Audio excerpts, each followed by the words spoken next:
মুসলমানদের কষ্টের ট্যাক্সের পয়সায় নাস্তিক্যবাদ শিক্ষা দেওয়া হবে, এটা হতে পারে না। অনতি বিলম্বে বাংলাদেশের স্কুল কলেজ বিশ্ববিদ্যালয়গুলিতে কোরআনের শিক্ষা বাধ্যতামূলক করতে হবে। কথা ঠিক কিনা? সব প্রতিষ্ঠানগুলিতে সব আছে। বিগত দিনেও আমরা দেখেছি, আমলেও দেখেছি, দিন দিন শুধু কোরআনের শিক্ষাকে মাইনাস করা হচ্ছে।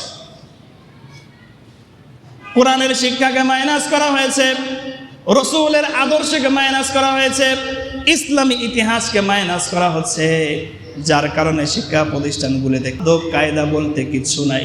আছে অনেক বড় শিক্ষিত, কিন্তু মা বাবার কি হক, সন্তানের কাছে কি হক সন্তান জানে না, প্রতিবেশীর কি হক তাও সন্তান জানে না, নামাজের মধ্যে কয়টা ফরজ জানে না, গোসলের মধ্যে কয়টা ফরজ জানে না, অথবা বহুত বড় শিক্ষিত হয়ে আসছে, বিয়াদবের আড্ডি।